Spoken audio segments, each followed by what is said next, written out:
You and your wife have adopted 5 children. Yeah. How did that come about? And I don't know what gear that is, man. Yeah. what led you to pursue building a family in that manner? Yeah. So we never dreamed this would be a story that people would ask us about. Never dreamed we would write, a book about this or speak about it. We just went to get 2 kids in Ukraine. We thought we would come home with 1 even. We were approved for 2, and we got over there, and they showed us a sibling group of 4, and we decided to go meet them, and we met them. We stayed 40 days in the country, amended all of our paperwork, and came home with 4 instead of 2.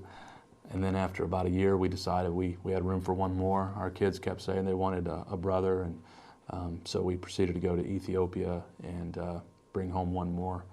And so we've had our Ukrainian kids about 7 years, and our Ethiopian son about 6 years. And I don't know life any differently, really. Kimberly and I have been married 12 years, so I guess we've had 5 years with no kids. But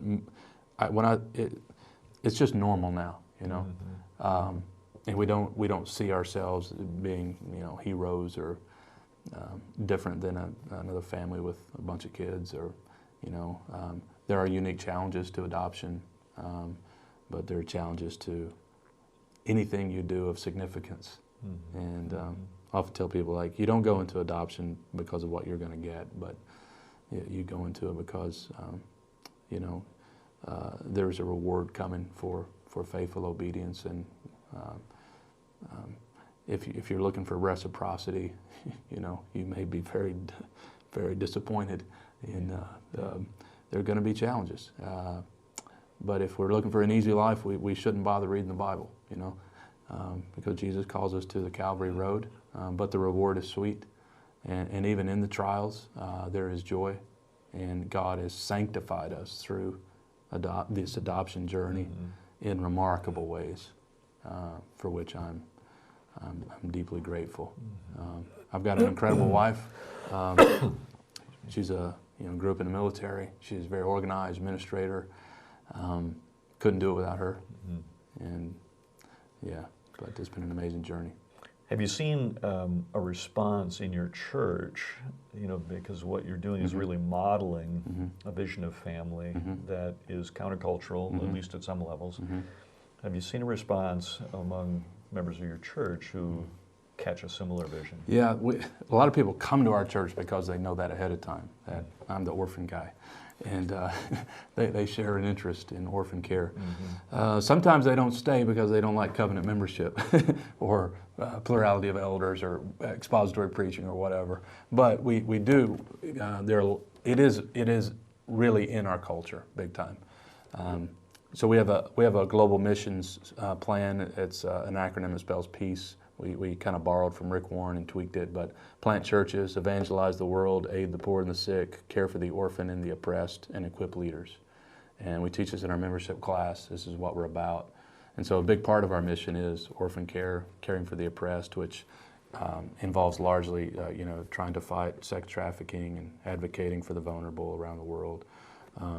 So that it is really part of our culture, and we've tried to build it into the culture. And we do have a number of families that have either adopted or are in the process. We have a ministry that is based in our church, but this ministry works with other churches around the nation called 127 Worldwide.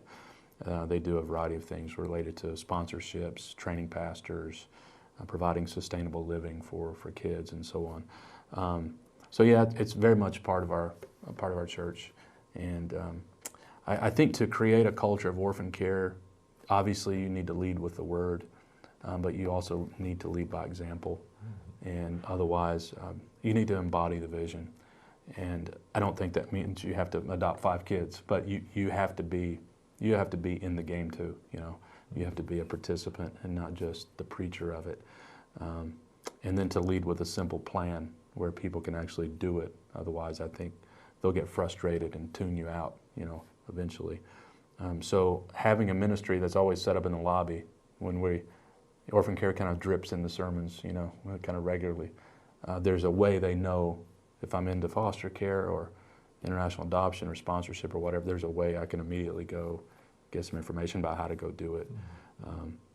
So one of our desires is to tie the local church internationally with orphan care and to help pastors.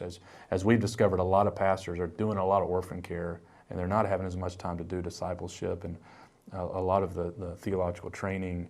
And so we want to, as best as possible, free them up from a lot of this and try to empower local leaders to care for orphans and so on. So our aim when we do orphan care normally is to work hand in hand with a local church, and because again we think the local church is central.